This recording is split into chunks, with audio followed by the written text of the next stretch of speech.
יאללה, התחלנו. שלום, שלום לכולם. שמח על מי שכאן, איתי במפגש הזה על שמירה על בריאות ותזונה בזמנים מאתגרים, בזמני מלחמה. שלום גם למי שרואה אותנו כאן בהקלטה. נקווה שכשרואים את ההקלטה כבר המצב יותר טוב בארץ, הלוואי, מי יודע. את רוב מי שכאן במפגש היום, יום שישי, 1 לדצמבר, אני מכיר, אבל לא את כולם. אז אני בקצרה, אני אציג את עצמי, ואחר כך נלך על התכלס. אני מבטיח לא רק לדבר סיסמאות ועקרונות, אני מבטיח להסביר כמה תהליכים שעוברים עלינו עכשיו, כולל עליי. ואני אמפה חלק מהאתגרים הכי גדולים שאני רואה בשמירה על הבריאות שלנו בתקופות קשות, ולא רק שאני אציע הרבה דברים שאפשר לעשות, אני אנסה ממש לדחוף אתכם לפעולה. הרבה פעמים אומרים לי שאני כזה עדין ומלטף ורק מציע וכאלה, שאני אוהב לשמוע את זה, אבל לפעמים צריך קצת לצאת לא יודע אם מאזור הנוחות זה המילה הנכונה, לפעמים צריך סוג של במרכאות בעיטה בתחת או ניעור, או איזשהו גיוס כזה של כוחות בשביל להתחיל לעשות דברים שנכונים לנו.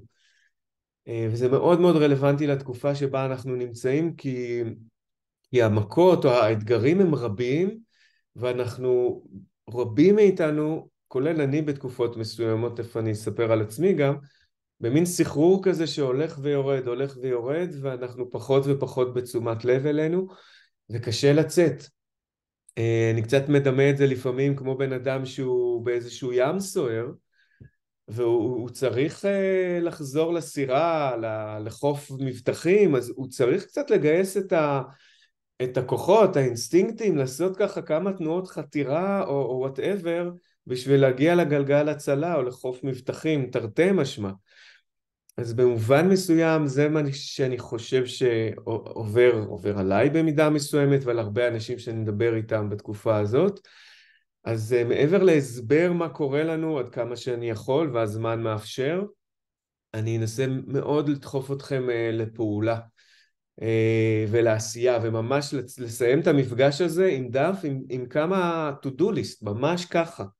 אני אזכיר לכם את זה כמה פעמים במהלך ההרצאה, אתם כבר יכולים למצוא דף ועט ולרשום דברים שמתחילים לעשות היום, מחר, ממש ככה.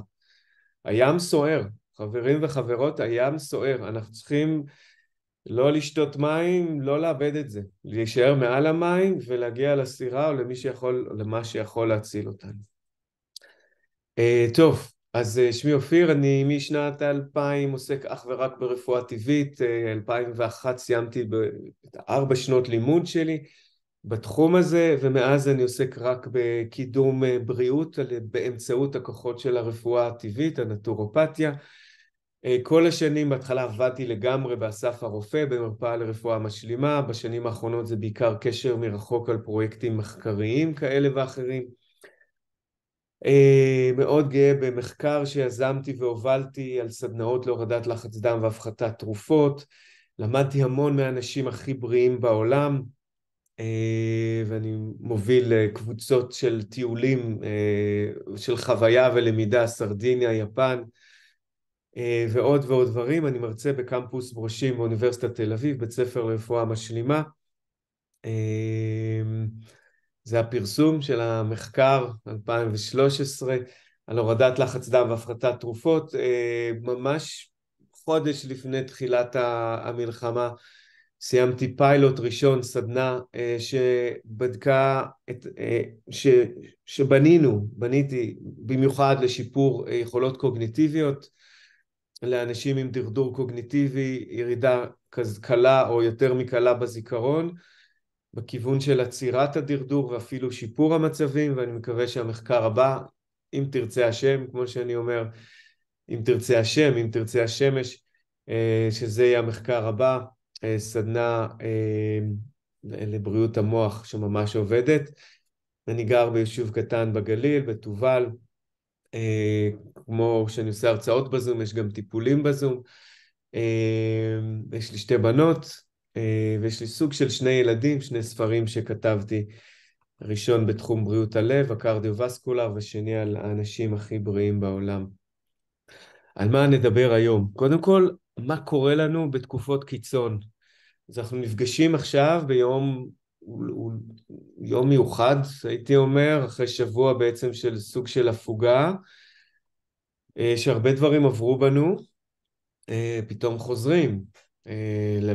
לאן חוזרים? למה חוזרים? אנחנו עדיין בשעות הראשונות, אנחנו לא יודעים לאן זה יתפתח, אנחנו לא יודעים מה ההשלכות. קורים בגוף שלנו תהליכים שלא קורים בשגרה, בגוף של כולנו. ואני רוצה בקצרה להציג את הדברים האלה, כמובן דרך המשקפיים של הבריאות, כמובן עם הספוטליין על איך אנחנו שומרים על הבריאות שלנו, היכולת שלנו לשמור על תזונה מאוזנת. אני אסביר כמה מהתהליכים העיקריים שקורים פה. נדבר על אכילת יתר, שזה אולי אחת התופעות הכי נפוצות, ואני מניח שרוב האנשים כאן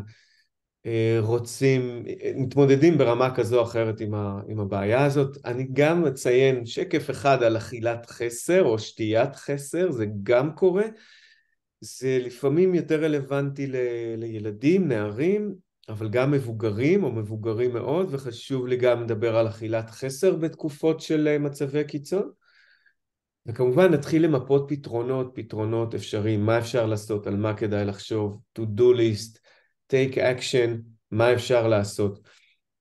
אני אזכיר כנראה לא לעומק את הדברים המאוד טריוויאליים שאנחנו צריכים לזכור, גם לנשום, לצאת החוצה, לזוז, לישון, לגעת, להתחבק במידת האפשר. אלה דברים שלא פחות חשובים מלהזין את עצמנו כמו שצריך. אני כן אקדיש לפי הזמן שיהיה ככה כמה דברים שיכולים לעזור לשינה שלנו, שזה דבר שמאוד מופרע בתקופות האלה, וזה vicious cycle, זה מעגל, אנחנו לא ישנים טוב, אנחנו פחות אנרגטיים, אנחנו בוחרים בחירות פחות טובות, אנחנו אוכלים פחות טוב, אנחנו יותר עייפים, אנחנו פחות ישנים, זה מעגל לא טוב. נדבר קצת על חליטות שיכולות לתמוך, זה אחד מהדברים הכי קלים שאפשר לעשות. ובחלק האחרון, ממש לפי הזמן שיהיה לנו, לא נאריך יותר משעה וחצי, על רעיונות, תזכורות, אוכל מרגיע, פינוקים בריאים, דברים שאני אתחיל עם הדברים הקטנים והקלים,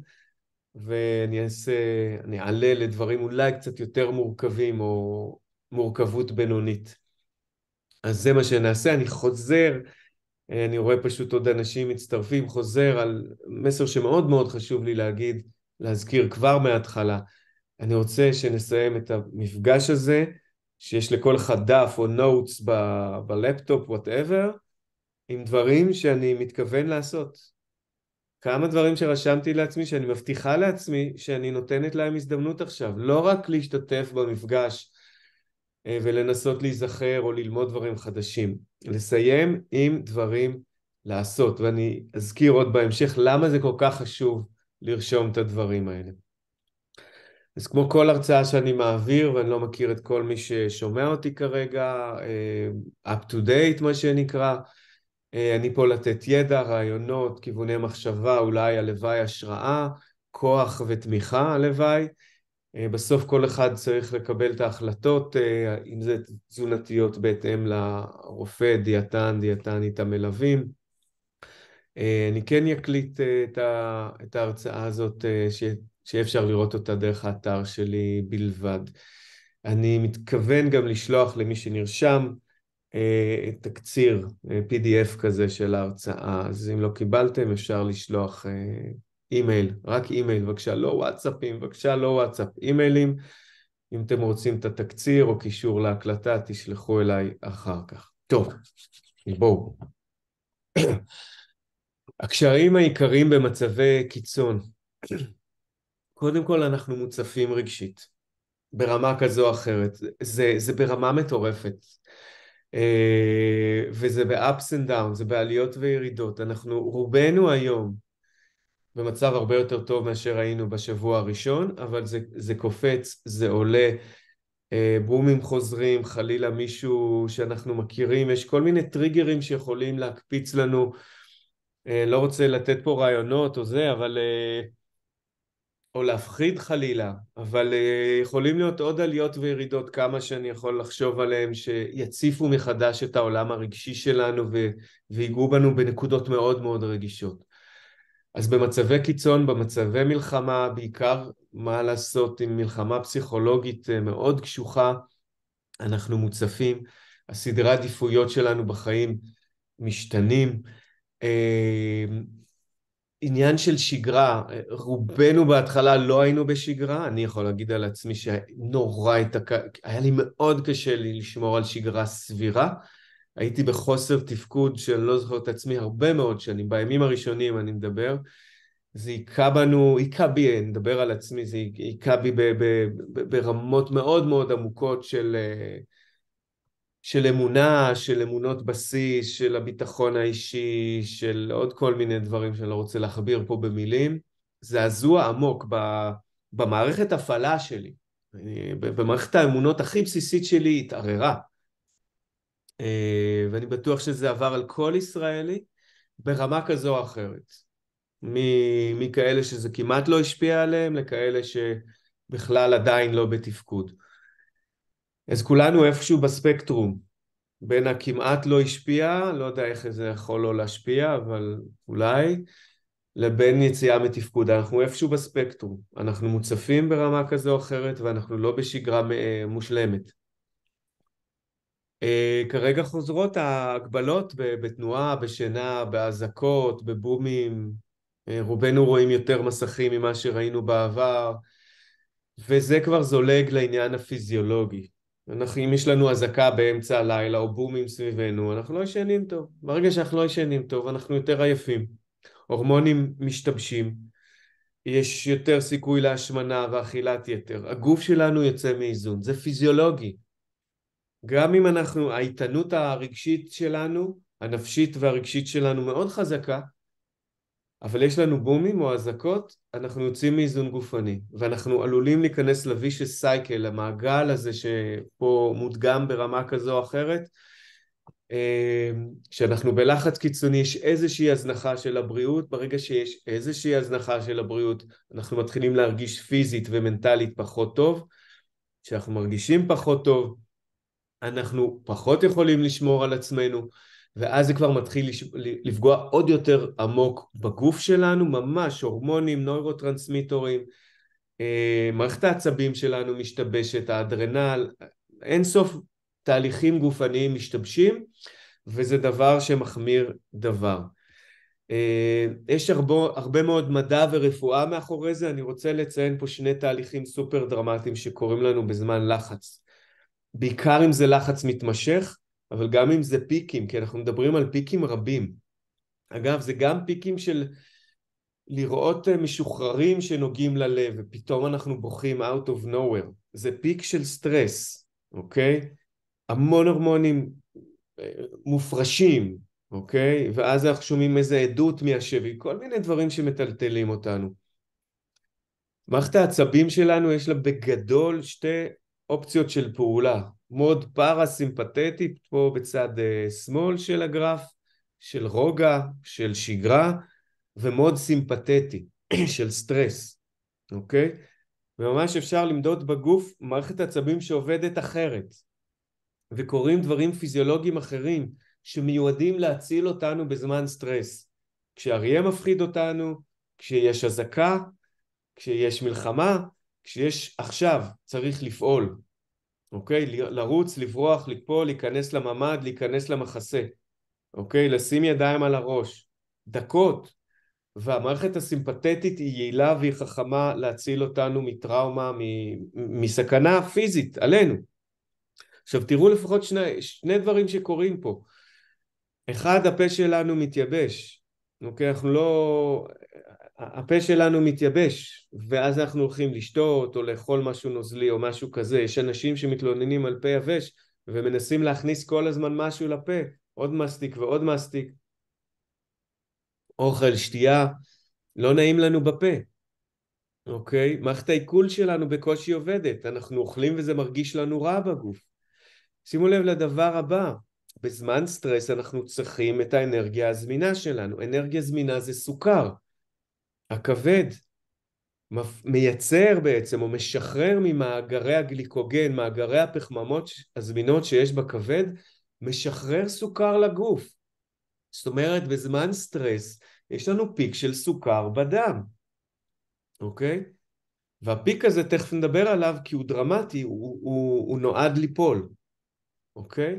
אז תגובת הסטרס היא טובה, היא מצילת חיים, היא יעילה אם זה לדקות ספורות, שניות ספורות, חצי שעה גג. כל בן אדם שעבר סטרס, לא יודע, תחת אש ממש, הוא יודע איך הוא מרגיש אחרי הסטרס הזה, רמת האדרנלין, עד שמסדירים נשימה, לוקח המון זמן, אוקיי? אבל אם אנחנו בסטרס מתמשך של חדשות, של ידיעות, של מסכים, של כל מיני דברים כאלה, של מלחמה, בואו, אנחנו במלחמה, אנחנו בבעיה, אנחנו מתפקדים פחות טוב. הדבר השני, המנגנון הפיזיולוגי השני שממש חייבים להכיר, חייבים, לא יודע, אולי מילה גדולה מדי, זה מה קורה עם הסוכר שלנו. כשאנחנו עם אדרנלין, מפחד, מסטרס, מהתרגשות יתר, רמת הסוכר עולה מאוד גבוה, וברגע שיש פיק מאוד גבוה של סוכר בדם, אחר כך תבוא ירידה, והירידה היא בעייתית. אוקיי? למה היא בעייתית? כי אם היה פיק, קפיצה מאוד גדולה, תהיה אחר כך ירידה מאוד גדולה. ובעצם אנחנו חוזרים לרמת סוכר נמוכה מדי. זאת אומרת, חצי שעה אחרי הסטרס, שעה, גג שעתיים אחרי הסטרס, אוקיי? יש לנו נפילה של סוכר בדם, חסרה אנרגיה זמינה, ומה שקורה בזמן הזה, אנחנו חסרי מנוחה, אנחנו עצבניים, אנחנו פחות שולטים על עצמנו כמו שצריך, וכמעט תמיד הגוף יגרום לנו לאכול סוכר, אוקיי? זה לא טוב, וזה מתחיל מסטרס, לא תמיד כי אכלנו לא טוב, זה יכול להתחיל מסטרס ולהפוך לממתק או מאפה. זה כמובן יכול להתחיל גם מעצב או משהו כזה, או פחד, ואוכלים אוכל לא טוב, ואז זה גם וגם. אז זה גם הסטרס וגם האוכל, ואז יש לנו קפיצה מטורפת של סוכר ונפילה, ויכולת השליטה שלנו על מה נכנס לנו לפה כשיש נפילה של סוכר היא נמוכה, כי הגוף דורש מאיתנו להכניס מתוק, כאן ועכשיו מתוק, אוקיי? זה בעיה. והבעיה היא חמורה אם זה קורה לנו כמה פעמים ביום, פעם אחרי פעם אחרי פעם, וזה מה שקורה לנו. בעיקר אם אנחנו רואים שוב שוב חדשות, או לא באשמתנו יש שוב ושוב אזעקה. זה קשה, אנחנו במצב קשה, ממש לא פשוט להתמודד טוב בתקופה הזאת. עכשיו זה ברור פה שזה מוביל להשמנה וסוכרת ואלצהיימר וכל מיני דברים נוראים, אבל אנחנו פה בעניין של לשרוד יותר טוב, אז לא ניכנס פה לעניינים האלה כרגע, למרות שזה חשוב. עכשיו, שימו לב אם משהו ממה שכתוב פה מדבר אליכם, כי אני חושב שזה מאוד מאוד, אני שומע את זה ממלא אנשים. בתקופה כזאת קשה של מלחמה, אנשים איבדו את הבית, הכל מתגמד, זה לא הזמן לשמור על אוכל טוב, אוקיי? וזה בסדר, זה כאילו, אחר כך, אחרי המלחמה אני אחזור לטפל בעצמי, או לדאוג לעצמי כמו שאפשר. המצב כל כך גרוע שלפחות אני אוכל מה שעושה לי טוב, כאילו כל כך רע לי בלב, כל כך מפחדת, כל כך אני עצוב, אז לפחות אני אוכל את הדבר הזה עכשיו בערב, שאני מצב כל כך גרוע, את זה אני לא יכול למנוע מעצמי. כשאני עייף או לא מרוכז, אני חייב את האנרגיה, זה יכול להיות בצורה של סם מרץ שנקרא קפאין, זה יכול להיות בצורה של סוכר, בצורה של מאפה כזה או אחר, או פחמימה גרועה כזו או אחרת, כי הגוף צריך את זה, אוקיי?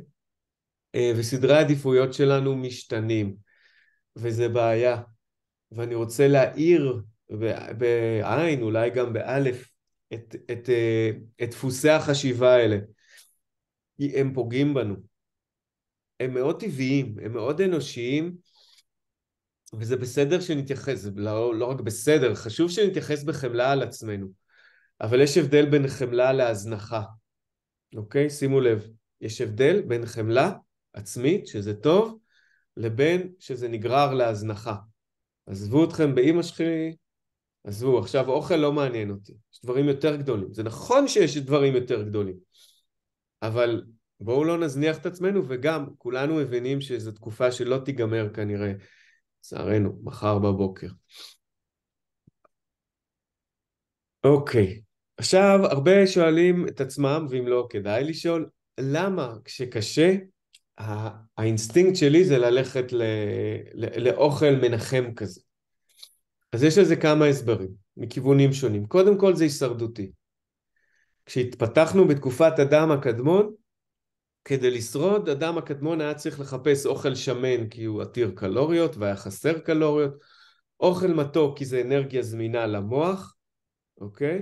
ואוכל מלוח, כי אוכל מלוח אומר שיש הרבה מינרלים במזון הזה. אוקיי? אז הישרדותית, מי שחשק יותר במאכלים כאלה ואכל יותר, שרד יותר. והאבולוציה, או האינסטינקטים האלה לא הלכו לאיבוד, הם עדיין בנו. אז לכן אנחנו מחפשים את החטיף ואת המלוח ואת הקרנצ'י ואת המאפה המתוק ואת הפחמימות הזמינות, אוקיי? אז למה זה קורה? קודם כל זה אבולוציה, זה אנחנו, והיום אנחנו בעולם השפע וזה באוכרנו, אורכנו אפילו. סיבה השנייה זה שהאוכל הרע הזה הוא הדבר הכי זמין, קל, מהיר, לשנות את מצב הרוח שלנו. אוקיי, זה נקרא mood altering subjects. אוקיי, mood altering subject. איזה חומר עכשיו יכול לשנות לי את מצב הרוח? כי מצב הרוח שלי עכשיו רע. מה יכול לשנות לי את זה? אוקיי? רוב האנשים הכי קל, זמין, מהיר, לקחת משהו מנחם לפה. יש אנשים שלוקחים אלכוהול וסמים אחרים. אוקיי? מישהי פה סיפרה לי על הבת הגאונה שלה שאמרה כשאני לא מרגישה טוב אני זזה למקום אחר. שזה גאוני. הלוואי והיינו יכולים לשים לב לזה בכל זמן נתון ובאמת לעשות. לא טוב לי, אני קם הולך. עושה לי רע חדשות, אני רואה קומדיה. זה גאוני. מי שיכול, מצוין. זה ממש ממש נפלא. סיבה נוספת זה שהשימוש באוכל כמשנה מצב רוח הוא טבוע בנו מינקות, ברובנו. אני יכול להגיד על עצמי, כשאני גדלתי כתינוק, אם התגעגעתי לאמא, ובכיתי, כי לא היה לי שפה אחרת, לא הייתה לי שפה אחרת, בכיתי, קיבלתי אוכל. אם כאב לי, קיבלתי אוכל. אם פחדתי, קיבלתי אוכל. אוקיי? זה מה שהוטבע בי, ובהרבה מאוד אנשים במדינות המערב במאה השנים האחרונות, משהו לא טוב, רגשי או פיזי, מיד מקבלים אוכל, מהשד של אמא או מבקבוק. והאוכל הזה, שימו לב, הוא אוכל חם, והוא אוכל מתוק, והוא אוכל שמן. מי שפעם טעם חלב אם ועוד זוכר את זה, חמים, מתוק, שמן. אין שם כמעט חלבונים אגב. יש שם סוכר ושומן, וחמימות, וכמובן המגע של האם ועוד דברים נפלאים, אוקיי?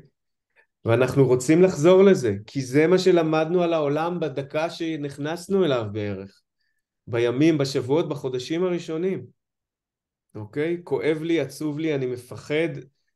התגובה שהעולם נתן לי זה אוכל.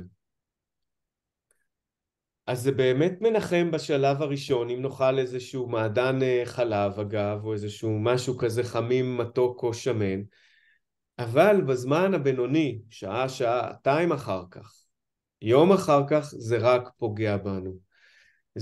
זה כמו תרופת קסם לזמן קצר. עכשיו, את אותו סיפוק פחות או יותר, או חלק גדול מהסיפוק שאנחנו מקבלים מהמזון המתוק והמנחם הזה, אנחנו יכולים לקבל גם ממזון בריא. ממש כך, אוקיי? יש סרוטונין, זה נוירוטרנסמיטר מאוד חשוב, שהוא מופרש כשאנחנו אוכלים פחמימות, והוא מופרש גם כשאנחנו אוכלים פחמימות בריאות.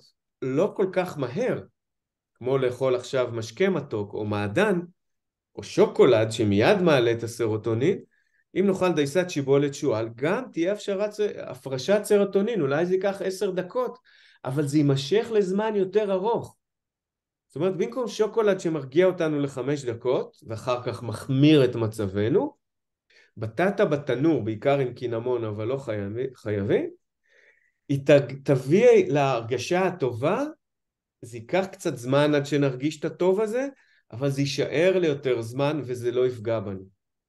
אוקיי? וזה נכון גם לאכילת קטניות וקוסמת ובננות ועוד ועוד דברים. אוקיי? אז זה מאוד מאוד חשוב לדעת. את הרוגע אפשר להשיג בעוד דרכים, רק זה פחות מיידי. זה החיסרון אולי, וזה גם צריך להכין או לחמם. זה לפעמים לוקח יותר משנייה. מי שזכיתי לעבוד איתו פה כבר שמע ממני כנראה, חשוב לי להזכיר, לא לפחד מפחמימות.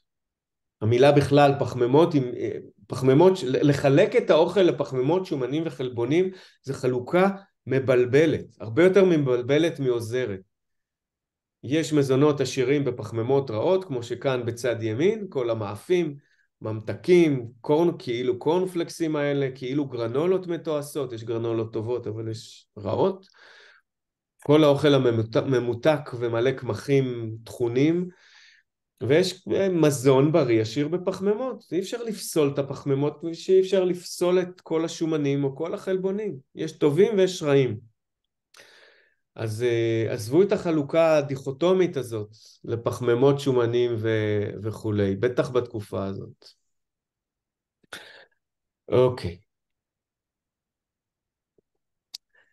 אני רוצה לדבר רגע אתנחתא, אחר כך נמשיך לרוץ עם האכילת יתר. לשים לב לעצמנו או לאנשים סביבנו, בעיקר הצעירים והמבוגרים שסביבנו. בזמן סטרס, מלחמה, יש אנשים ששוכחים לשתות או לאכול. פשוט זה מנגנון תגובה מסוים. רוב האנשים אוכלים ביתר, יש כאלה שמפסיקים. אוקיי? זו תגובה שיכולה להיות לילדים בסטרס. השגרה מתערערת, העולם מתערער, זה רעידת אדמה לילד ונער עד גיל מסוים, נער, נערה, לא משנה. הקרקע הבטוחה שעליה צעדנו רועדת, ואני לא רוצה להזכיר פה דוגמאות שעולות לי בראש, למה אנחנו מרגישים שהאדמה רועדת, אוקיי?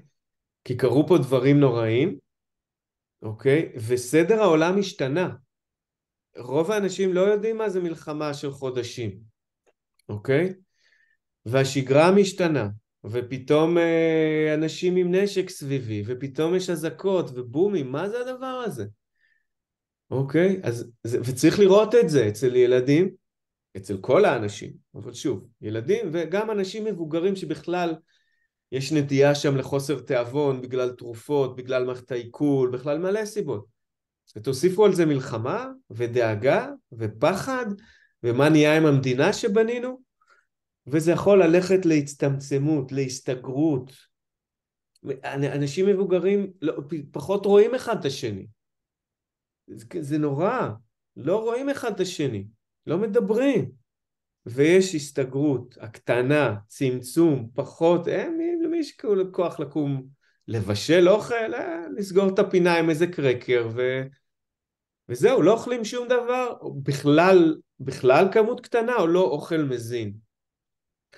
עכשיו לגבי ילדים, הורים יקרים, סבים, סבתות, כשאנחנו לילדים שכבר גם ככה קשה להם, מפרקים או מערערים את סדרי העולם בחוסר הגבלה של זמן מסכים, בשעות שינה מופרעות, ולהגיד להם כן על כל דבר כי קשה, אז מה, לא נוותר, לא נקל עליו, אוקיי? אנחנו פוגעים בילד, כי אנחנו מעבירים מסר שהעולם, הסדר העולמי מתערער. זה לא טוב. אין ספק שהעולם מתערער ואין ספק שאנחנו לא בשגרה רגילה, זה נכון. אבל אנחנו לא רוצים להוסיף על זה, לפרוץ גבולות. והגבולות הם בשעות שינה, הגבולות הם במסכים, הגבולות הם באוכל, הגבולות הם בהתנהגות כזו או אחרת. אולם אני חושב כל מי שעוסק בחינוך יודע שצריך גבולות. אפשר להתווכח עד כמה גבולות, כל מיני.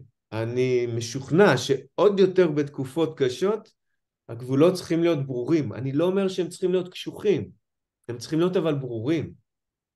ברור. גם אם אנחנו מחליטים שאנחנו חורגים מהגבול פעם ביום.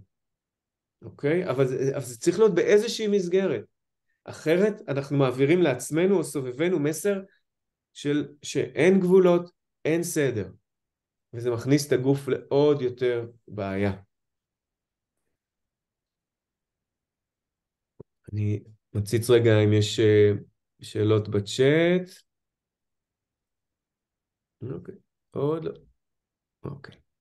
טוב, אני מחזיר לעניין של לקחת פעולה. אוקיי? להחליט מה אנחנו עושים עד סוף המפגש ולעשות. פשוט ככה. More of the same, עוד מאותו דבר, רק שמעתי הרצאה שהזכירה לי כמה דברים, אני לא חושב שזה יחזיק מים. כי אנחנו רובנו ברמה כזו או אחרת של סחרור, אוקיי? ואני על עצמי יכול להגיד, אכלתי פחות טוב, בוודאי ישנתי הרבה פחות טוב בשבוע הראשון, טיפלתי בעצמי פחות טוב, אני עדיין לא, גם היום אנחנו חודש וחצי מתחילת הדבר הזה, אני לא מטפל בעצמי טוב כמו שטיפלתי בעצמי יום לפני הטבח הנורא, אוקיי? אבל מתישהו הצלחתי לעצור את הסחרור ולהתחיל לעלות. עכשיו, כל עוד אנחנו לא בעשייה, לרוב אנחנו יורדים. צריך פשוט לעצור את הסחרור כלפי מטה, והדרך להבנתי לעצור זה על ידי צעדים קטנים בעלי משמעות. בעלי משמעות קטנה, בינונית, גדולה, אבל בעלי משמעות לכיוון הנכון. הכיוון הנכון, אוקיי? זה בסדר חמלה על דברים שאנחנו לא מצליחים לעשות, אבל בלי הזנחה. ורבים מאיתנו ברמה כזו או אחרת של הזנחה. צריך לצאת מהדבר הזה. ויוצאים על ידי עשייה. וצריך לנער את עצמנו. ממש, לדבר אל עצמנו, לנער את עצמנו. אז לרשום, אוקיי? ואני אשתוק רגע כמה שניות, כדי לתת לכל אחד זמן להביא דף וכלי כתיבה. ממש ככה. ואני אשתה גם שלוק.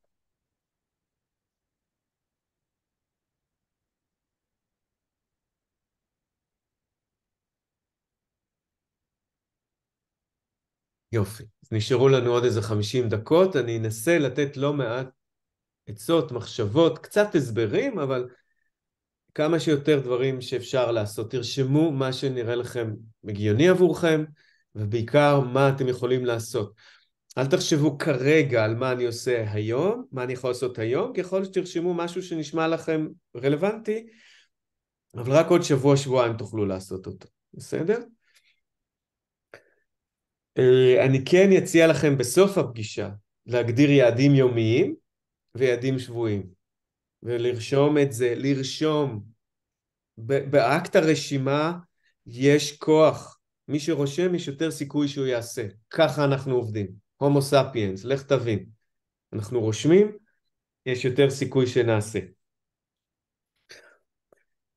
צריך בעיקר בהתחלה לבחור ולרשום יעדים פשוטים וברי השגה. זה יכול להיות להחליט, מחר בבוקר שאני קם, עשיתי את מה שאני עושה, אני שותה כוס מים או 2. זאת התחלה, זה יופי של התחלה. זה יכול להחליט, אני מוסיף לרשימת קניות להיום, ברוקולי קפוא, במיה, שועית ירוקה. היום אני משרה עדשים במים. אוקיי? דברים פשוטים.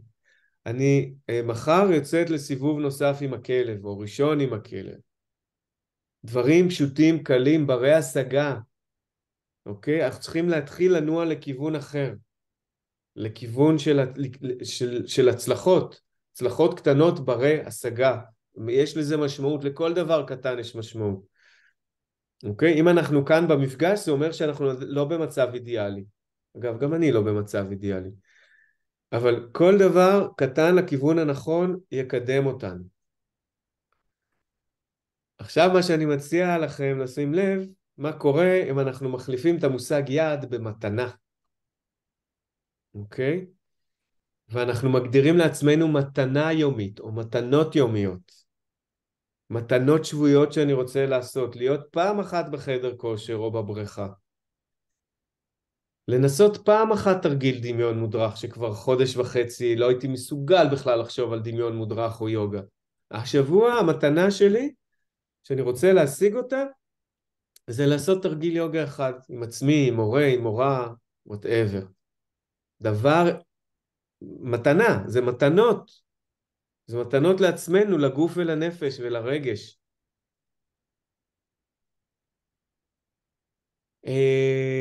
כמה טיפים ונקודות בהקשר הזה. כמה שיותר מוקדם בבוקר כדאי לייצר ניצחון. אפילו קטן. אוקיי? אני יוצא ל5 דקות בשמש. זה גם חשוב לשיפור השינה אגב. כמה שיותר מוקדם בבוקר, מפשיל שרווליים, יוצא להיות 5 דקות בשמש. הנה, יש לי יעד, מתנה שעשיתי. התחושה של להתחיל יום עם ניצחון קטן, נתתי לעצמי כבר מתנה, קודם כל זה כיף, זה נעים, ויש יותר סיכוי שנצליח בהמשך היום עם עוד דברים.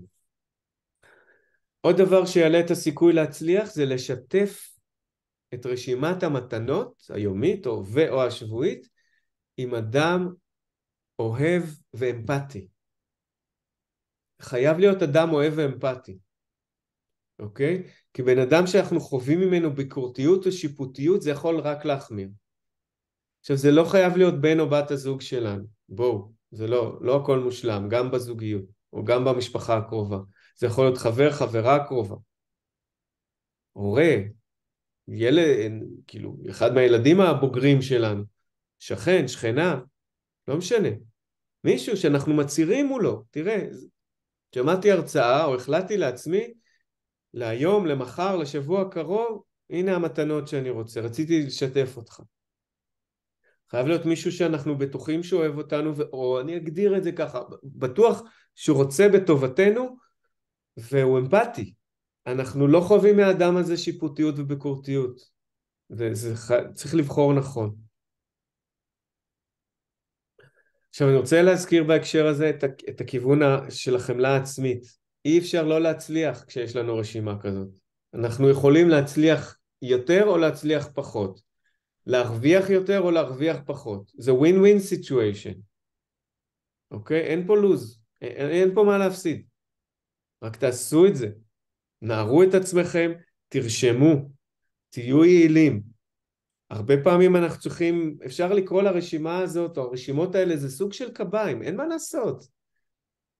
כשאני נפצעתי בברך, חודש וחצי הלכתי עם קביים. עד שהחלמתי. אנחנו עכשיו בפגיעה.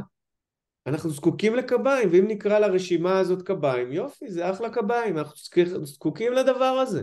אנחנו זקוקים לפעמים למישהו שיעזור לנו, או רשימה כזאת שנראית לנו אולי, לא יודע מה. כאילו מה כבר עשינו פה, או מה זה חשוב, זה סוג של קביים. חמלה עצמית, כן, זה גם פה בשקף, אז נאמר את זה גם. אוקיי. שאלות לגבי הרשימה הזאת? לא, תראו את הכלב החמוד הזה. תראו איזה כוחות יש לו. חמודי. הלוואי עלינו. טוב, הרגלי אכילה. אני רוצה להתחיל עם הבסיס. שלפחות לפחות ננסה להקפיד על הדברים האלה. זה ככה שישבתי עם עצמי בתקופה הזאת לקראת הרצאה קודמת שהעברתי, וביקשו ממני, אי אפשר עכשיו הרצאות על תזונה ועל כמה חשוב כל דבר.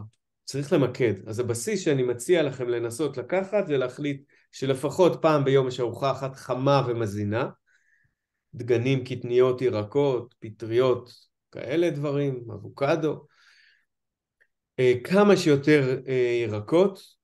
אני מציע לכם מינימום, או באמת זה גם כמות טובה גם בלי להגיד את המילה מינימום, אם בשתי ארוחות ביום יש לנו כמות נדיבה של ירקות, זה יופי של דבר. זה קפיצת מדרגה עבור רובנו.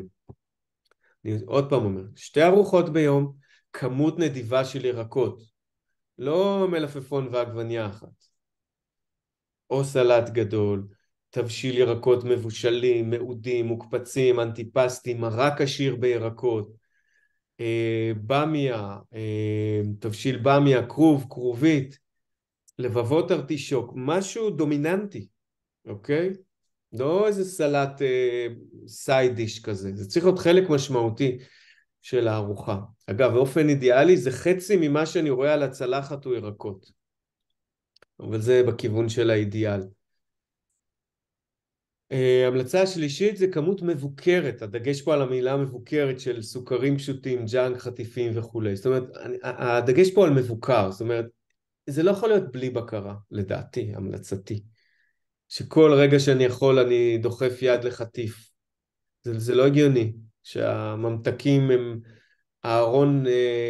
הארון פרוץ. יכול להיות שאנחנו רוצים להגדיר לעצמנו עד פעם, פעמיים ביום, או אני מרשה לעצמי את זה רק אחרי צהריים, או רק משוקולד מריר ולא לא יודע מה, צ'יפס נוראי, אוקיי? אפשר לעשות מדרג בין רמות הפינוקים האלה. איזושהי בקרה, לדעתי אסור שזה יהיה ב-no man land כזה, no man's land כזה של אין לי שום שליטה. כשאני רוצה אני אוכל מה שבא לי. זה לא אוהב כלפי עצמי. שימו לב לכמות הקפאין. שוב, בגלל האדרנלין שקופץ מהסטרס, בגלל הסוכר שקופץ ונופל, בגלל השינה שמופרעת, אנחנו עלולים להיות יותר ויותר תלויים בסם מרד שנקרא קפאין, ועוד ועוד קפה ושוקולד ותה שחור וכאלה דברים. עם רכבת הרים של נפילות וירידות. וזה vicious cycle, זה פוגע בשינה ואחר כך אנחנו במצב יותר גרוע. שימו לב, אני לא חושב שנכון להיגמל עכשיו מקפאין עבור רוב האנשים. מי שמצליח יבורך. אבל לשים לב שזה יהיה כוס 2, גג 3 ביום. אולי כלל אצבע אחד שאפשר לקחת לו הקפה. להחליט שלא שותים קפה אחרי צהריים. מפסיקים ב2, ב4 אחרי צהריים. כי לוקח לגוף הרבה מאוד שעות להוציא את הקפאין מהגוף. זאת אומרת, אם אנחנו שותים כוס קפה שלישית ב5, 6 אחרי צהריים, אנחנו בעצם נכנסים למיטה ומנסים לישון כשיש לנו כמות גבוהה ופוגענית של קפאין במערכת, במוח. עכשיו, גם אם אנחנו נרדמים, זה פוגע באיכות השינה. יש מחקרים שמראים את זה. אני חוזר. אם אנחנו שותים קפה ואין לנו בעיה להירדם, עדיין זה פוגע באיכות השינה. אז אני מציע, אם אתם רוצים כלל אצבע, עד 3 כוסות קפאין ביום, ולא אחרי צהריים. עדיף לא אחרי 2, כל אחד יבחר לעצמו את השעה. עוד משהו שככה כדאי לשים לב, אנשים שאין להם זמן לבשל או כזה, אפשר להזמין אוכל. אפשר להזמין ממסעדות, יש הרבה עובדי הייטק שיש להם כאלה מקומות שאפשר להזמין מהם. חפשו את האוכל המבושל, החם, הירקות, הקטניות, אוקיי? לא את המטוגן והמאפה וכולי. תחפשו את הדברים האלה, דגים. אפשר להזמין מהרבה מקומות את הדברים האלה. שימו לב לרטבים, לסלטים. סלט זה אחלה ארוחת צהריים יכולה להיות. אבל ברגע שמוסיפים את הקופסה הקטנה הזאת עם הרוטב, שם רוב הנזק. אז אתם יכולים להחליט בבית או בעבודה, שיש לכם שמן זית איכותי, יש לכם לימון, יש לכם מלח, יש לכם מסבא טיבול אם אתם רוצים, רוטב סויה אולי, אוקיי? זעתר, אורגנו, ואבוקדו. אני מאוד אוהב לטבל סלט פשוט באבוקדו, לימון, מלח, לי זה מאוד טעים, סוגר את הפינה, אוקיי? תזכרו שאנחנו מקבלים רוטב שמן זית לימון בבית קפה רגיל, זה הרבה דברים לפני שמן זית ולימון. יש שם הרבה זבל, תזהרו מזה. פה כמה נקודות לגבי אכילה במסעדות בחוץ. יש באתר שלי רשימה גדולה של מסעדות שמגישות אוכל בריא. עוד דבר לזכור, אפשר להזמין אוכל מבושל הביתה, ליום, ליומיים, לשלושה. אוקיי? יש עסקים כאלה. אוקיי? אני שמעתי הרבה על משחקת בסירים, לאחרונה אמרו לי על ימי, יש פה בצפון, מי שפה בצפון, אבא גיל מדהים, עם מה שהוא עושה ושולח לכל הארץ. יש כאלה שעושים את זה עד הבית, קופסאות של אוכל. זאת אומרת, אם אין לנו זמן לבשל או מצב רוח לבשל, אז זה או זמן או כסף, כאילו, אז אפשר לשלם על האוכל הזה. מישהו פה שאל בצ'אטים, או שאלה, לא שמתי לב, לגבי טחינה. כן, בהחלט אפשר לטבל, להשאיר סלט בטחינה. אוקיי? מי שמכיר אותי הרבה זמן יודע שאני תמיד אומר לא לשכוח אומגה 3, כשאנחנו משתמשים בהרבה טחינה, אבל בתקופה כזאת טחינה עוברת בהחלט בטוב. קפה נטול קפאין הוא סביר. אם חייבים לשתות את הטעם של הקפה אחרי צהריים, אז עדיף קפה נטול קפאין. האם זה מזון בריאות? לא, אני לא חושב קפה נטול קפאין זה לא מזון בריאות להבנתי. אוקיי, הרגלי אכילה, אני רוצה למפות את עיקר הבעיות הנפוצות ולהציע כמה פתרונות. אני חושב שזה מדבר בעד עצמו, אנחנו אוכלים מהר מדי, לא מהסיבות הנכונות, אנחנו לא בתשומת לב בזמן שאנחנו אוכלים על האוכל שלנו, על העונג שלנו מהאוכל, אנחנו לא מסיימים את האכילה בזמן, אוכלים מאוחר מדי או לא בשעות נכונות, ומאוד מאוד נפוץ אכילה רגשית, נדבר על זה עוד כמה דקות. בואו נדבר על כמה פתרונות אפשריים. אוקיי, תחליטו אם אתם רוצים לקחת. אתם יכולים להחליט שהשבוע, היום, בכל ארוחות הערב בשבוע הקרוב, אני אוכל עם מקלות אכילה. מי שיקח את המתנה הזאת לעצמו לשבוע, ירוויח המון. אנחנו שוברים דפוס אוטומטי, אגב אנחנו גם עושים דברים, זה דבר נהדר לעשות למוח, והרווחנו. תהיה לנו פחות אכילה רגשית, תהיה לנו פחות אכילה מופרזת, אם לקחנו את ההחלטה של לאכול עם מקלות אכילה. אנחנו יכולים להחליט שאנחנו אוכלים עם צלחת קטנה, עם כפית או מזלג קטן כמו של קינוחים, אלה דברים שעוזרים. בארוחות משפחתיות, או אולי לא רק משפחתיות, טיפ שעוזר וזה נבדק מדעית, שכלי ההגשה, זאת אומרת הסיר, הקערה עם האוכל, עם התוספת, לא נמצא בהישג יד. זאת אומרת, אם אני צריך לקום למטבח לקחת עוד מהפשטדה, אז יש פחות סיכוי שאני אעשה את זה, אוקיי? אז תראו אם יש אחד מהדברים האלה שאתם רוצים לקחת כמתנה יומית, שבועית. אני נשאל פה על תה ירוק, תה ירוק מכיל קפאין, גם אותו אני ממליץ פחות אחרי צהריים ופחות בערב. משחק נוסף שאפשר לקחת לעצמנו זה להחליט שאנחנו אוכלים ביד ההפוכה. פשוט לקחת מצד ימין, אני ימני, מהיד הדומיננטית ליד הלא דומיננטית, נעשה את זה ככה, בלי הימין ושמאל כאן. פשוט להחליף בין היד הדומיננטית ללא דומיננטית, אבל תחליטו שזה מה שאתם עושים, אוקיי? היום, מחר, רק בארוחות בוקר, רק בעבודה שאני אוכל עם חברות או חברים, נעשה את זה משחק של כל החבר'ה, או אולי רק בערב, כי אף אחד לא יושב לי על הצלחת או מעיר לי יערות, לא יודע. תחליטו, תעשו, זה קל, יש לזה משמעות. כל דבר שמוציא אותנו מהדפוס האוטומטי, יש לו ערך. לעיסות, רוב האנשים פה אני חושב שכבר שמעו את זה ממני, כמה לעיסות צריך, אז אנחנו צריכים לא 12, לא 21 ולא 36 לעיסות, אנחנו צריכים ללעוס עד שיש לנו עיסה בפה. כמו כל בן אדם שאין לו שיניים, אנחנו צריכים להכניס לגוף דייסה או עיסה. וזה גם דבר שאנחנו יכולים להחליט לעצמנו כמתנה יומית או שבועית, אוקיי? תשבו ארוחה אחת ותשימו לב שאנחנו בולעים רק כשיש לנו עיסה בפה. 90 ומשהו אחוז מהאנשים יופתעו כמה זה לא טריוויאלי, וכמה אנחנו אוכלים פחות אוכל, כשאנחנו עושים את המשחק הפשוט והקטן הזה. אוקיי?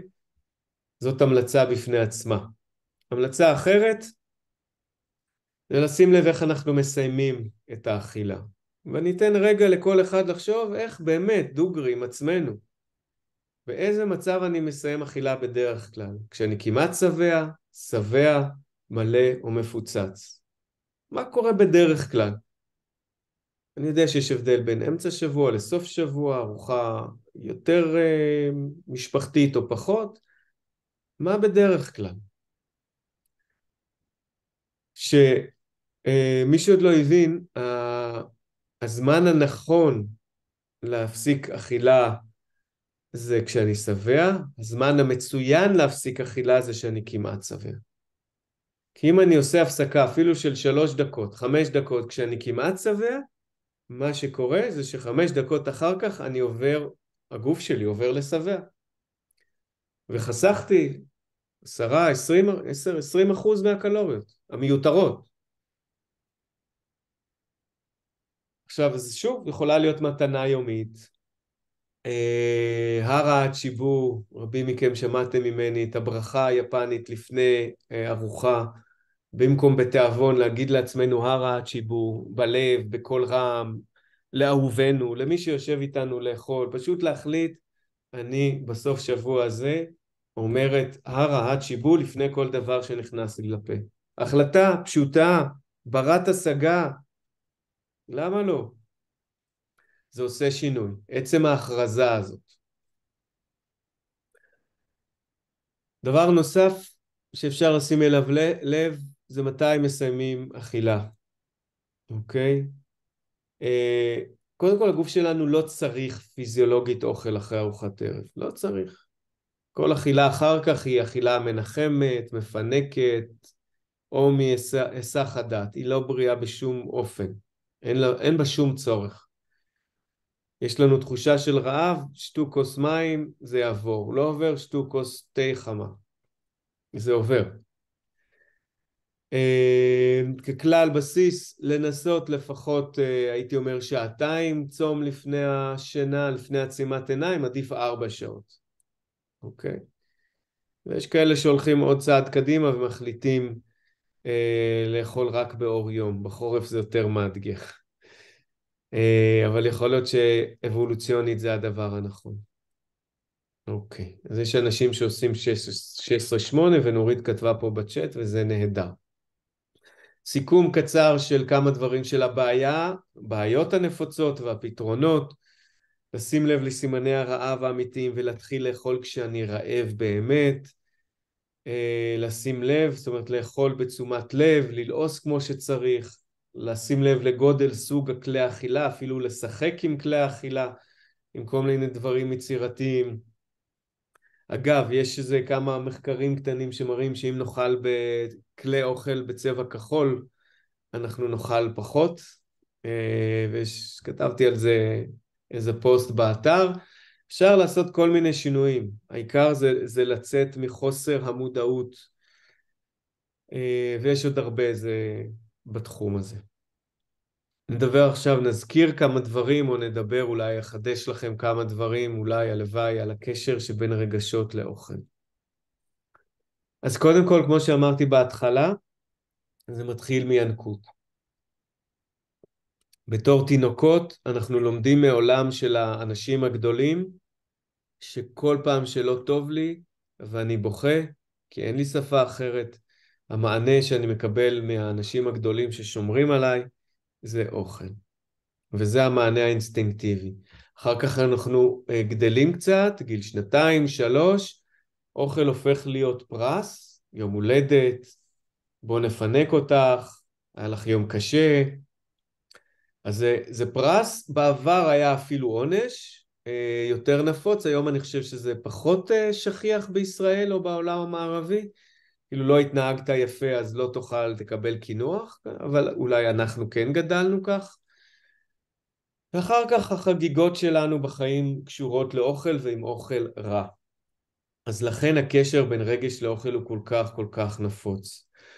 הדרך לפתרון זה קודם להתעורר, לראות את זה, להסתכל לזה בעיניים, להבין שזה קורה לנו. השלב הבא זה להפריד בין רגשות והפתרונות ההגיוניים שכדאי לנו לתת לרגשות לא טובים, לבין אוכל, כי אוכל הוא לא פתרון טוב לרגש לא נעים. זה פשוט לא עובד, ואם זה עובד 5 דקות. ואני מסכם את זה בשנים האחרונות, בטכניקה שאני קורא לה 3 הלמדים, ואני רוצה להציג לכם את זה, ולהציע לכם להשתמש בזה. לעצור, לחשוב, לבחור, ואני רוצה, תהיו איתי פה, זה עובד, עבור הרבה אנשים, לא כולם. הלמד הראשונה היא, האתגר הראשון זה לעצור את האוטומט, אוקיי? נמאס לי, נשבר לי, אני עייף, לא יכול עם מה שקורה בארץ, ללכת למקרר, לחטוף איזשהו חטיף, לאכול בשעה לא נורמלית, אוקיי? האתגר הראשון זה להבין שאני עושה את מה שאני הולך לעשות, אוקיי? זה השלב הראשון. השלב השני שאני מציע, ברגע שהצלחנו רגע לעצור, לא אמרתי שלא נעשה את זה אחר כך, אמרתי, הדבר הראשון זה לעצור, להבין מה אני עושה. דבר השני זה להצליח לשאול את עצמי 2 שאלות. מה אני באמת מרגיש עכשיו? מרגיש או צריך? אולי אני צריך לישון, אוקיי? אולי אני צריך לדבר עם מישהו, אולי אני צריך לבכות. ומהן האפשרויות העומדות בפניי? אוקיי? אם אני עייף, מה אני יכול לעשות? אני יכול באמת לשתות עוד כוס קפה? אני יכול לאכול עוד משהו מתוק שיעלה לי את רמת הסוכר? אולי אני יכול לנוח? אולי אני יכול ללכת לישון? אוקיי? יש עוד אופציות לטיפול בבעיה. אולי אם אני חייב להיות ער, אני יכול לצאת לסיבוב קטן או גדול בחוץ כדי להזיז את עצמי ולהתעורר. אולי אני יכול לעשות מקלחת, חמה, קרה, חמה, קרה. זאת אומרת, אם אני צריך עכשיו אנרגיה, יש לזה כל מיני פתרונות, לא רק קפה ולא רק מתוק. אוקיי? אז הלמד השנייה, השלב השני, זה להצליח לשאול את עצמי 2 שאלות ולענות עליהן. אוקיי? יכול להיות שאני רק צמא. אוקיי? יש הרבה פעמים בלבול בין צמא לרעב. בואו קודם ננסה לשתות משהו. עוד מעט אני אציע לכם מה כדאי לשתות. אולי אני מודאג, רובנו מודאגים הרבה מאוד. בואו נשים לב לזה. אוכל לא יזיז הצידה את הדאגה ולא את העצב. אם יהיה שמחה, היא שמחה רגעית וזה שמחת עניים. בואו. אנחנו פה עם כאלה טונות של עצב. אין כינוח שיעביר את העצב הזה. זה הסחת דעת, זה סם בהקשר הזה. mood altering subjects. מאוכל לסמים. זה בא לשנות את מצב הרוח שלנו. אני משתמש יותר ויותר בעשור האחרון, יש לי מין כזה קרטסת של רגשות. ואני מציע למטופלים, אני לפעמים מסתכל, מנסה ממש לדבר עם עצמי, להגיד, מה קורה לי? אני מתוסכל על החבר שלי מכיתת כוננות, על הרבש, על לא משנה מה, על הצבא שלא נתן לי עדיין מספיק תחמושת פה ואני בכיתת כוננות, מה קורה? אני מפחד מזה שאין לי מספיק מחסניות? אני מתוסכל שלא מקשיבים לי? אוקיי? אני מיואש מהמצב?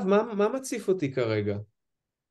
זה רק לשאול את השאלות, וברגע שיש תשובות ומגיעות תשובות, אני יכול לפעול הרבה יותר טוב, הרבה יותר בהלימה למצב.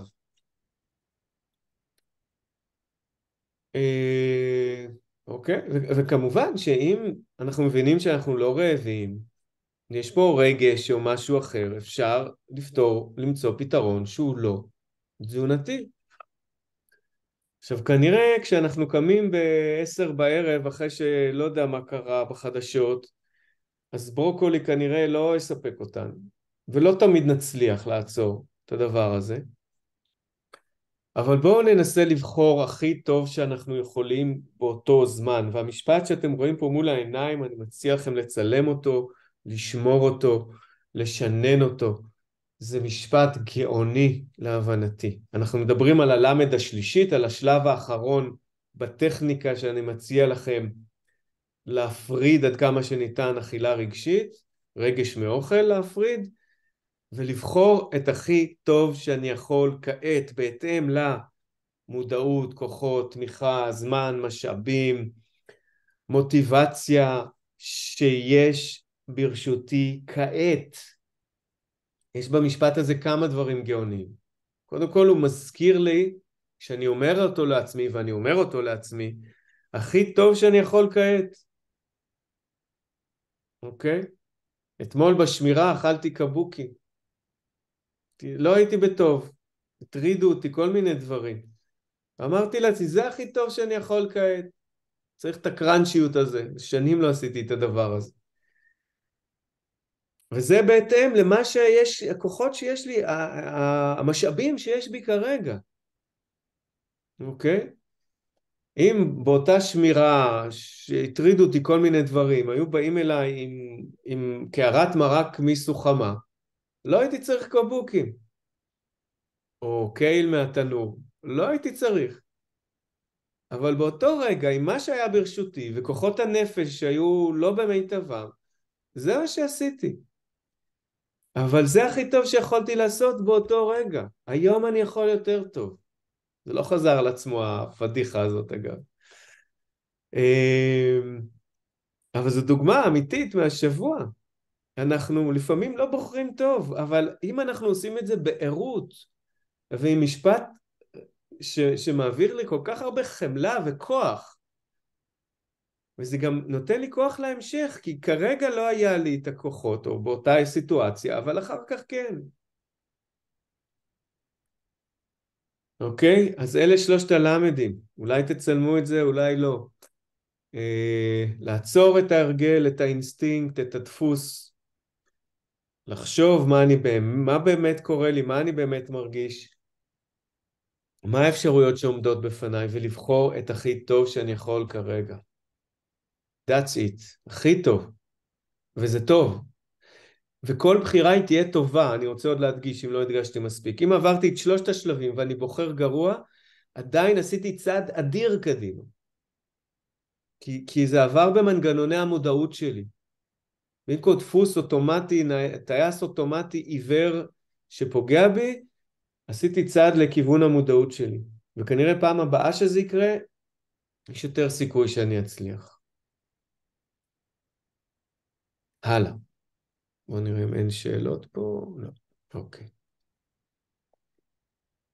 אני רוצה להזכיר את הבסיס. שוב, אמרתי אותו קצת בהתחלה, לא לשכוח, לזוז, לצאת לטבע, להתחבק, לתת מגע, לקבל מגע, מסאז' ברגליים, בכתפיים, בשכמות, אם אפשר בזוגיות יופי, אפשר אולי לפעמים עם הילדים, עם ההורים, עם חברים קרובים, להעיר מחדש תחביבים, כל מי שמצליח לי, והמונים עושים, תורמים, מתנדבים, כל אחד בזווית שלו, לעשות את זה. נתינה היא קבלה. כל דבר שמעניק תחושת משמעות בתקופה הנוראית הזאת, הוא נפלא. ויש כאן תמונה של תגלית עבורי מהשנה האחרונה, אפרופו הזקות ואי אפשר בחוץ וכל מיני כאלה. יש טרמפולינה ביתית. ויש כאלה היום שקל להשיג גם עם ידיות כאלה. שאני פשוט יכול, אפילו מי שרוצה מול הטלוויזיה, עדיף עם מוזיקה, עדיף עם משהו אחר, הופעת רוק אם אתם רוצים לראות ביוטיוב, whatever, פשוט לקפוץ בבית. זה לא יקר, יש את כל הבדיחות האלה על המסלולי ההליכה שהופכים לקולבים, אז זה לא יקר, זה לא תופס הרבה מקום, זה לא כבד. פשוט יכול להחזיק בידיים ולקפוץ במקום. ואם תיכנסו ליוטיוב, אתם תראו ממש שיעורי אירובי בדיוק לטרמפולינה הזאת. מטורפים. ראיתי שם אנשים קופצים, מקפיצים רגליים לכל מיני כיוון, וזה כיף, מוזיקה. ומישהי מולי עומדת ואומרת לי מה להזיז, מה להרים. זה כיף, זה יכול להיות כיף. זאת יכולה להיות מתנה ליום יום שלנו, לגוף ולנפש. קל, חברים, קל. לא כל דבר הוא מסובך.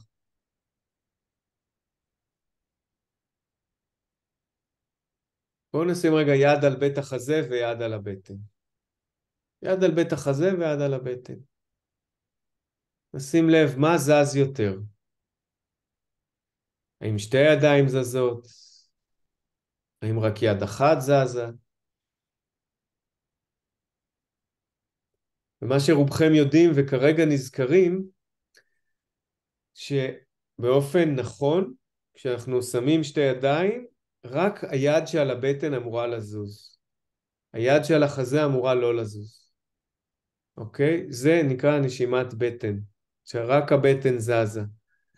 הנשימה הזאת ידועה כבר אלפי שנים. בכל המסורות הטיפוליות והמדע היום יודע שכשאנחנו נושמים אל הבטן בעזרת השרפת, אנחנו מרגיעים את עצמנו. אנחנו מפעילים את המערכת הפרסימפתטית של הרוגע.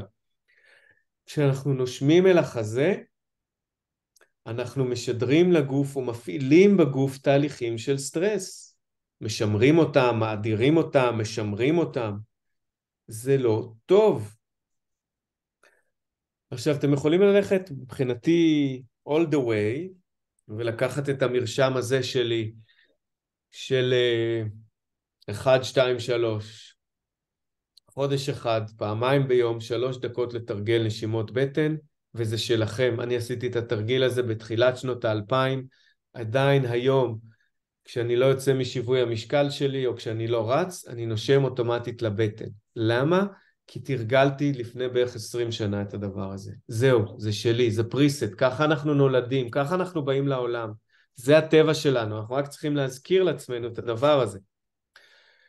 עכשיו, אם זה גדול מדי, התרגיל ה-1, 2, 3, אחת המתנות שאתם יכולים להציע לעצמכם, זה פעם, פעמיים ביום, שיש לכם תזכורת אולי בסמארטפון, ואתם שמים יד על החזה, יד על הבטן. בואו, קשה זה לא.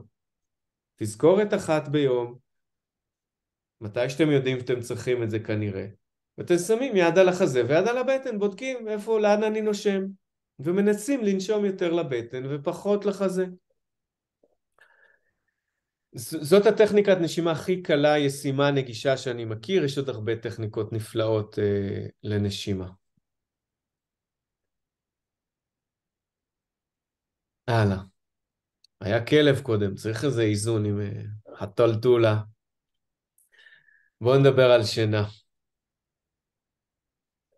בואו נחזור לשגרה עד כמה שאפשר. יש המון משמעות לשגרה. הרבה מאיתנו, לא יודע אם הרבה, אבל לא מעט אנשים בגלל הממד וכולי, שינו את את חדר השינה שלהם.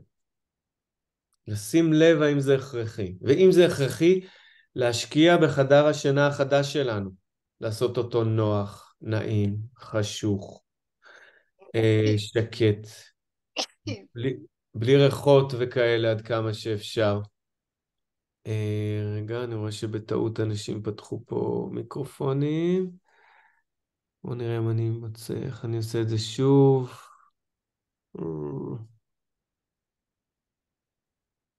עוד שנייה, סליחה. למה זה לא מפה? לא. טוב. בבקשה להשתיק מיקרופונים, לא מוצא את זה ברגע. זה חדר השינה, מציתי, אני חושב. יש שטוענים, שמעתי את זה לאחרונה, שיותר נוח לישון עם שמיכה כבדה, ממש ככה, שמיכה כבדה. אז שווה לבדוק את הדבר הזה. עוד דברים שאפשר ברמת ההרגלים, להכניס סדר יום, שגרה סדר יום היא קריטית לשינה, כי השינה מושפעת מהמעגל הסירקדי, מהשעון הביולוגי שלנו. אז אם אנחנו שומרים בלילה, אם יש הקפצות בלילה, עוד יותר חשוב לנסות, כמה שיותר דברים לקחת מההמלצות פה. כמה שיותר מוקדם בבוקר לצאת החוצה, להסתכל לשמש בעיניים, אם היא לא מסנוורת מדי כמובן. כשאנחנו בחוץ באור, אנחנו בעצם מסנכרנים את השעון הביולוגי שלנו. אנחנו אומרים למוח שלנו, הנה יש אור. אם אנחנו עוד נשארים בבית רבע שעה, חצי שעה, שעה, שעתיים, לוקח זמן למוח להבין שבאמת אור. אוקיי? אז אנחנו רוצים לעשות את זה כמה שיותר מוקדם. יש חושך מוקדם היום, גם בבית אנחנו צריכים לעמעם אורות. שתהיה הלימה בין הבחוץ לבפנים, זה עוזר לנו. נשתדל לאכול ארוחת ערב מוקדמת, אם נוסיף 2 פיסטוקים לארוחת ערב, יש רופא שטוען נחרצות שיש שם כמות נאה של מלטונין, ומלטונין זה הורמון שהכמות שלו אמורה לעלות בשעות האלה כדי לאפשר שינה טובה. לסיים אכילה מוקדם, לסיים עם המסכים כמה שיותר מוקדם, ולקראת שינה לנסות שבבית יהיה יותר מוזיקה, מקלחת חמה, שתייה חמה, אם אפשר ממש אפילו הרפאיה לפני שינה, זה דברים שעוזרים. תרופות טבעיות שיכולות לסייע ברמה כזו או אחרת, הזכרתי את הפיסטוקים, חליטות של פסיפלורה, מליסה, ורבנה, יש מוצרים טבעיים ברמה כזו או אחרת שיכולים לעזור, וכמו שדיברנו עם הקפאין, שוקולד, קפה, תה רגיל, גם תה ירוק לנסות לא בחצי השני של היום, גם אלכוהול פוגע באיכות השינה. קמומיל מרגיע יותר את הבטן, אבל גם באופן כללי, וזה יש פה, אני מראה את השקף הזה בשביל התמונה של המליסה, יש אותה בלא מעט גינות ועדניות, וזה עוזר לשתות חליטות של מליסה, מרגיע. ולקראת סיום, יופי אנחנו עם הזמן, אני רוצה להזכיר או להציג לכם כמה אופציות לאוכל קצת יותר מנחם, אולי מפנק, אולי קצת מרגיע, להזכיר או לחדש לכם. עכשיו יש כל מיני רמות של אוכל מפנק, וזה יכול להיות גם ברמה הזאת, של ממש דברים לדעתי מאוד מאוד מפתים, אותו שוקולד ומעדן עם כל טוב, אני רואה את זה, זה מההולדת שלנו פה בבית, דברים שבהחלט אפשר להשקיע. אני רוצה אבל להתחיל עם דברים פשוטים. מעדן שיעה כזה, זה מהדברים היותר פשוטים לעשות. עכשיו אפשר, זה לא רק שזה קל לעשות, זה יכול להיות מאוד מגוון, ואפשר כל אחד לקחת את זה לטעם שלו. הבסיס זה לקחת זירי צ'יה, להשרות אותם בנוזל כלשהו, עדיף חלב סויה, כי הוא הנוזל הכי רלוונטי ומזין שיש. אפשר חלב שיבולת שועל, שקדים, אבל חלב סויה ללא הנדסה גנטית וללא המתקה זה נהדר. משרים את הצ'יה בנוזל, וב10 דקות הראשונות צריך להרבב מדי פעם, כי זה מתנפח כזה, ואז אפשר להשרות את זה, אפשר לאכול את זה מיד אגב, או להשרות את זה שעות, חצי יום, יום, יומיים במקרר. לפעמים יש לי את הבסיס של הצ'יה, ואני כל פעם מוסיף דברים.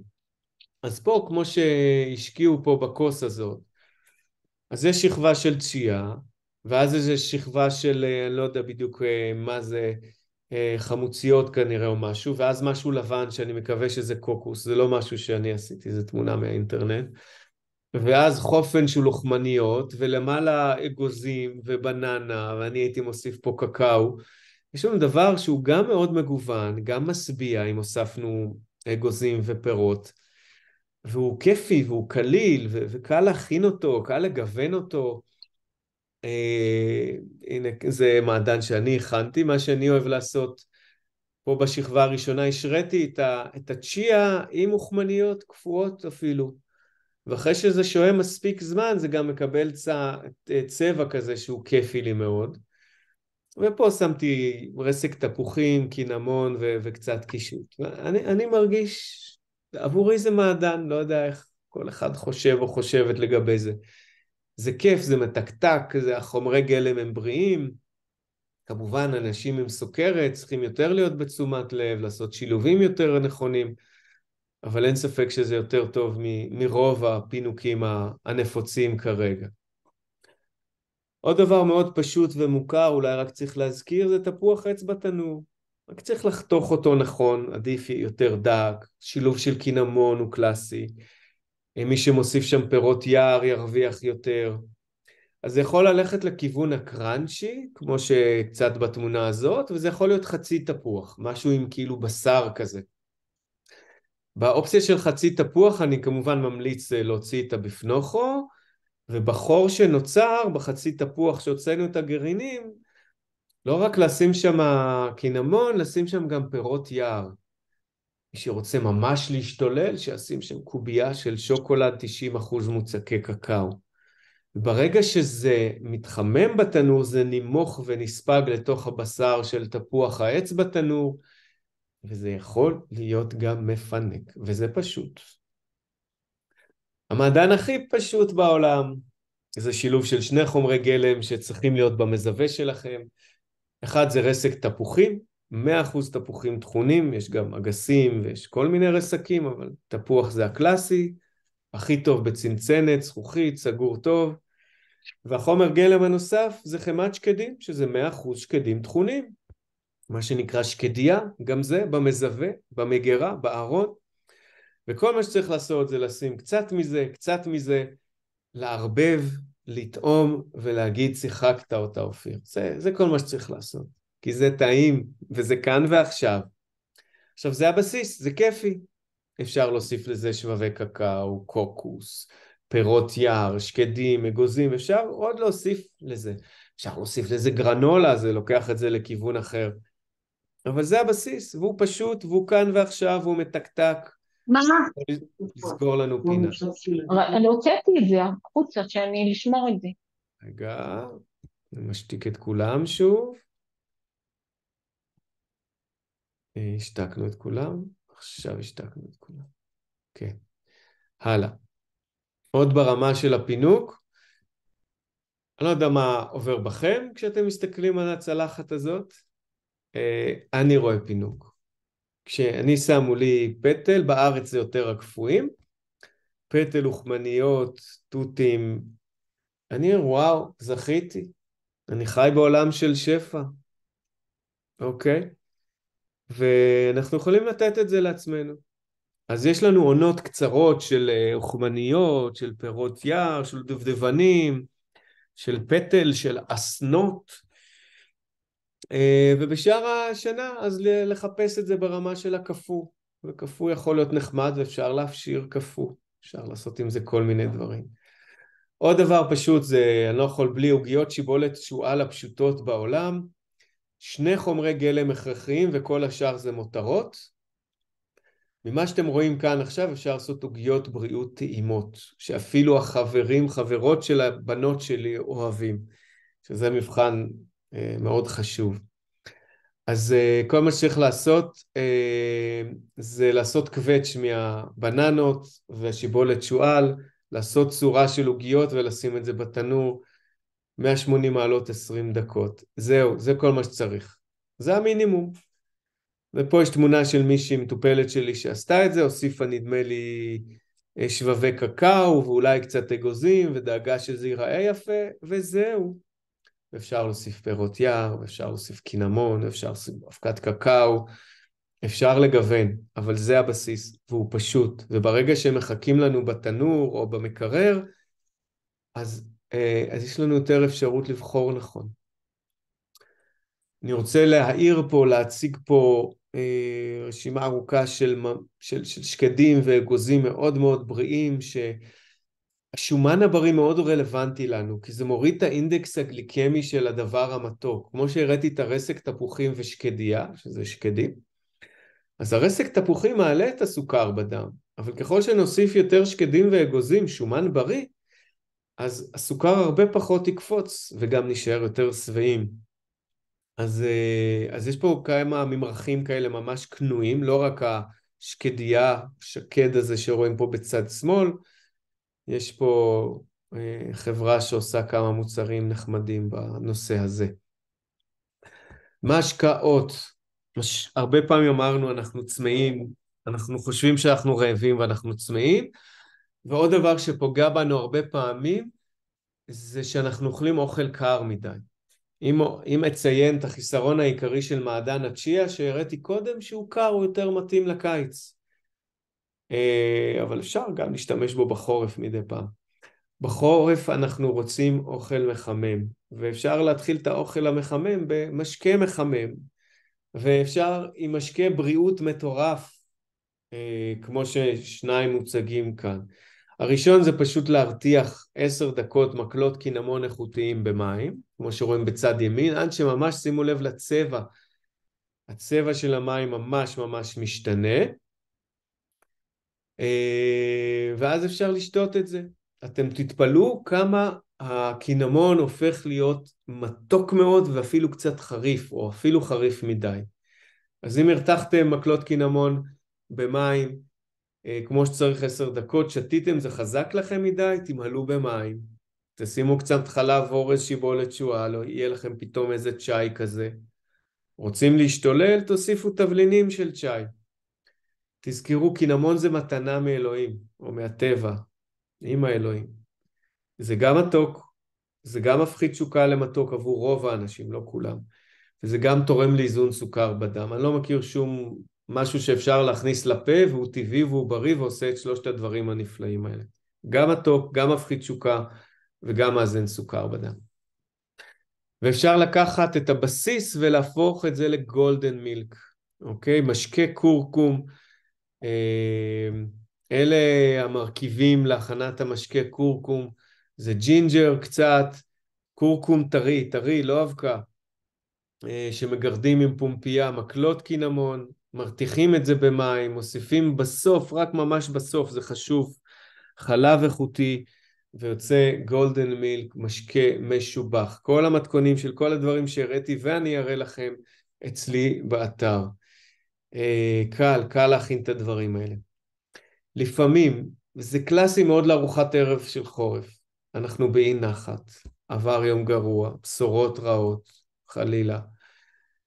לפעמים מרק עשיר בערב סוגר את הפינה, סוגר את הבסטה. תאכלו הרבה ממנו, יותר ממנו. תתפוצצו ממרק של ירקות וקטניות. תוסיפו גריסי פנינה אם אתם רוצים. סבבה. וזה סוגר פינה, אוקיי?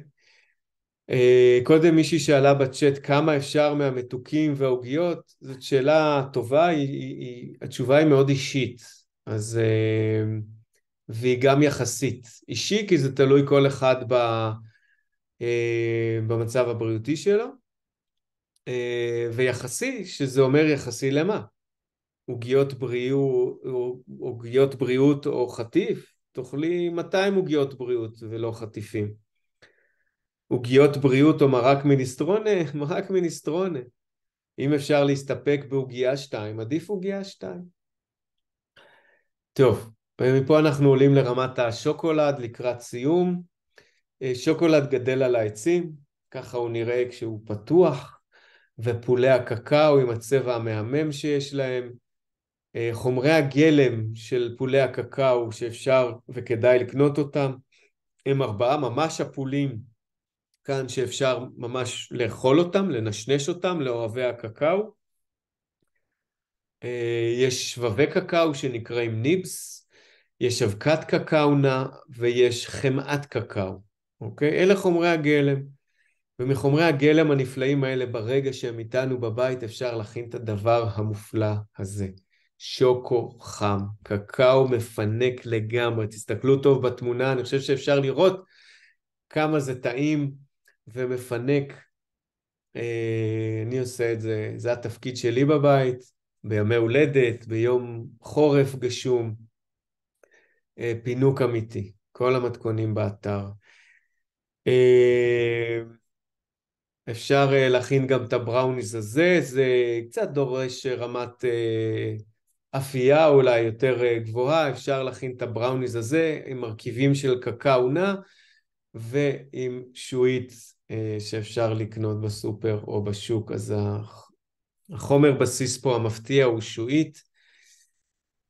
מי שלא מכיר אני מניח שלא ינחש מה החומר גלם המוביל פה במוס שוקולד הנפלא הזה, והתשובה היא אבוקדו. כן, אפשר להגיע למרקם של מוס עם אבוקדו וקקאו וקצת המתקה ואיזה בלנדר טוב.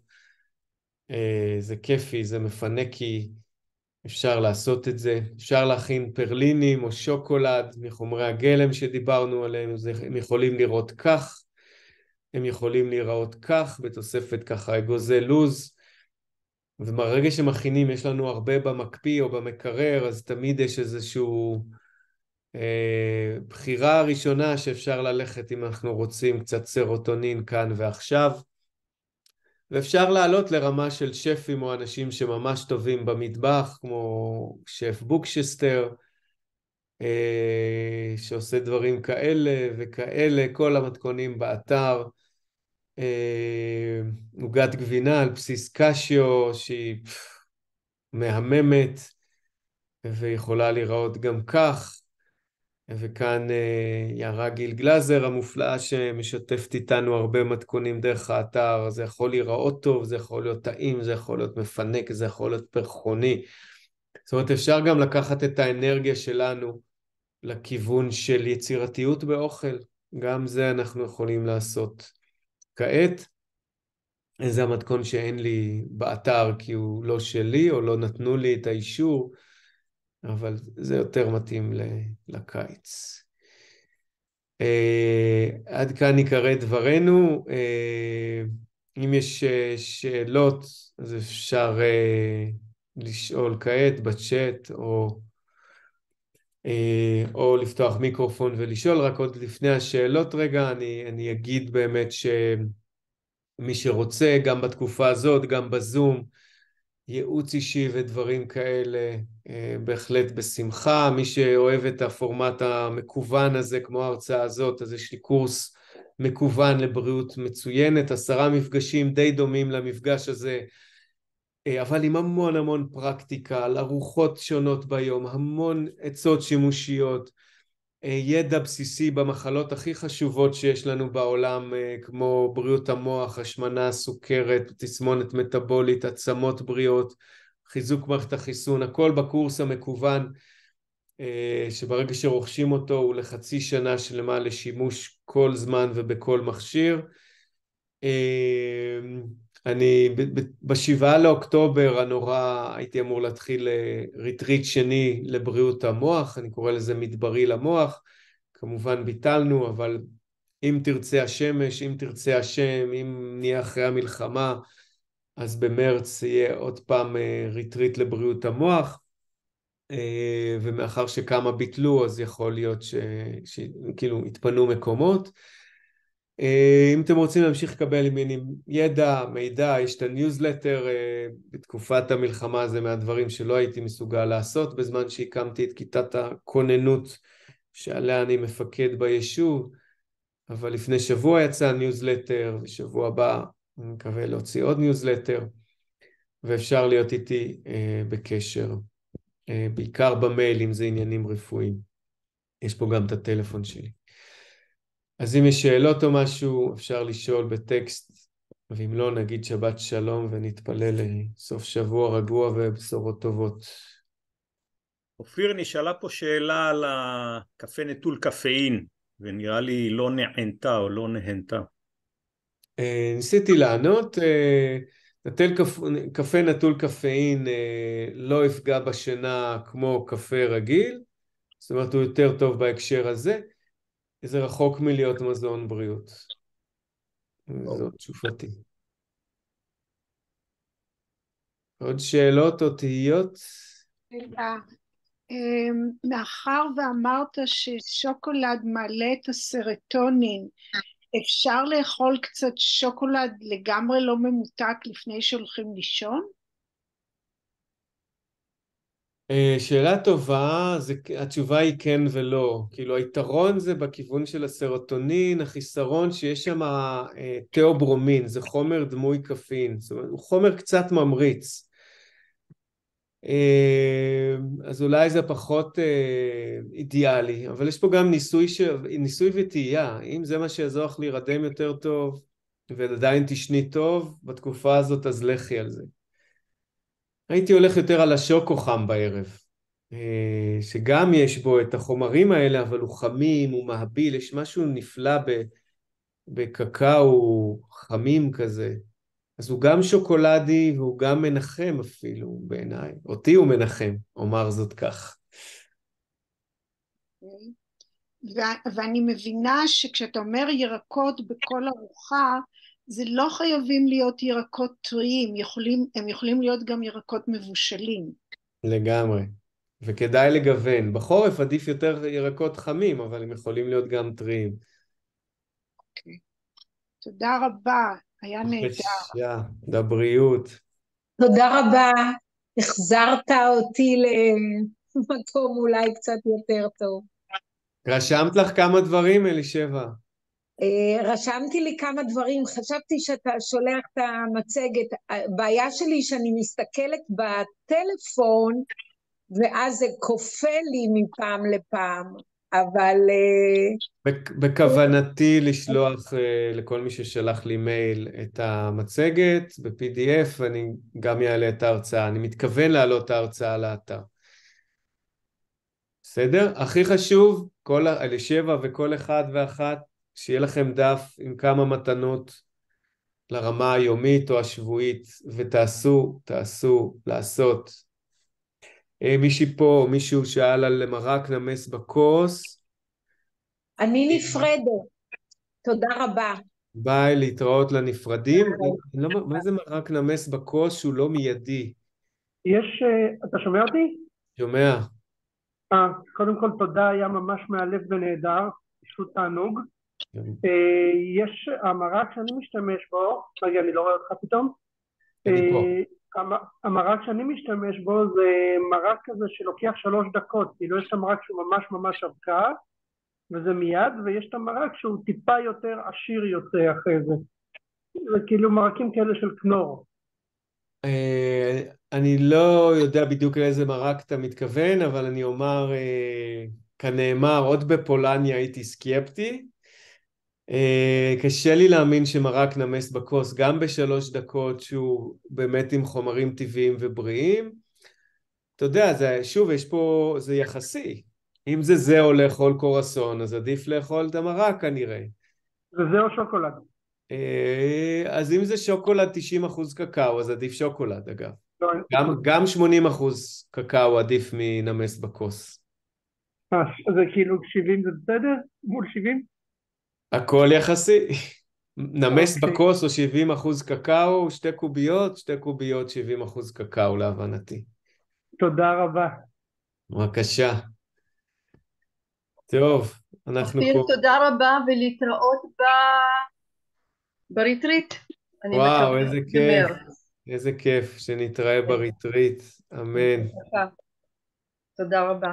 בבקשה, להתראות. ממש. למרות שאת כל הדברים האלה אני מכיר, זה היה